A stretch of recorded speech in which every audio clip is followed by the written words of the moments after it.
Most soldering reviews are just people reading spec sheets, but if you've ever ruined board because your iron couldn't keep up, you know the numbers don't tell the whole story.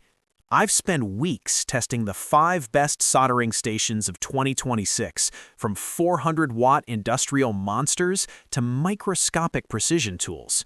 Today, I'm cutting through the marketing hype to show you which one actually fits your bench and which ones are just expensive paperweights.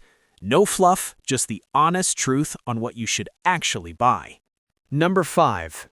Silverflo 8586D 2-in-1.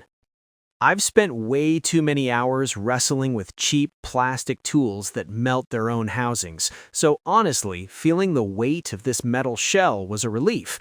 When you're mid-repair, the 750-watt punch is fantastic. It gets up to temperature before you even have your tweezers ready. I'm a huge fan of the digital calibration because I've dealt with enough guesswork temperatures to last a lifetime.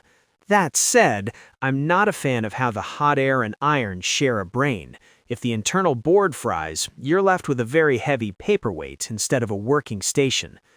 This is perfect if you're a DIYer wanting to level up your home lab without spending a fortune.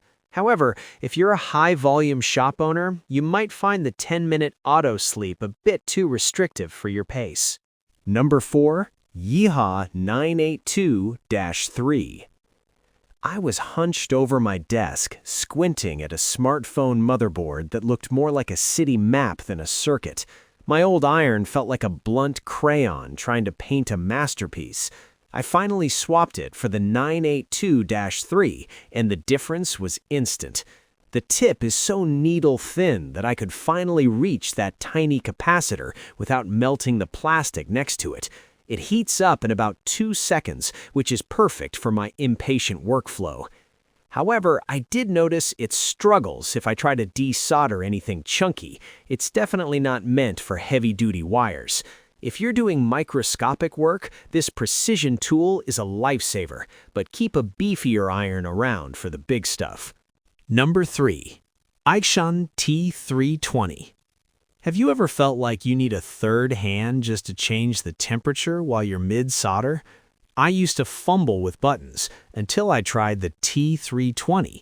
Instead of stopping, you just tap the iron tip against a sensor to swap presets. It's a 200-watt beast that handles heavy ground planes and tiny chips with the same level of confidence. However, the smart features feel a bit like overkill. I don't really need my soldering station to tell me the weather.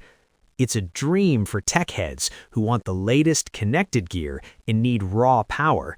But if you're a minimalist who just wants a simple, reliable knob to turn, all this touchscreen-style tech might just feel like a distraction. Number 2. SUGON A9. Temperature feel is a lie that ruins boards, and that's exactly why I've moved over to the SUGON A9. Most entry-level irons are just guessing, but this station uses a PID chip that actually fights to keep the tip at the number you set. Whether I'm doing microscopic jumper wires with the T115 or hitting a chunky laptop rail with the T245, the thermal recovery is nearly instant. I'll be honest though, the interface feels a bit dated. Navigating the menus to toggle the buzzer or lock keys isn't as intuitive as it should be in 2026. Still, if you're moving past hobbyist kits and need professional accuracy without the brand name tax, this is the logical next step. Number 1. SUGON T61. Soldering thick battery connectors usually feels like a battle against the copper. With the T61, that struggle ends. The 400-watt output delivers a massive thermal punch. It melts joints on heavy ground planes in seconds. The power doesn't just peak, it stays consistent. Compatibility is the highlight here. You can swap from a heavy C470 tip to a delicate C210 effortlessly. It handles everything. However, the auto sleep sensor is finicky. If the handle isn't seated perfectly, it stays hot when it should rest. This station is for technicians tackling high-mass industrial boards and power electronics. It is not for the hobbyist who only works on tiny sensors. If you need raw muscle and precision in one box, this is it. At the end of the day, the right station is just the one that makes your specific repairs feel easier.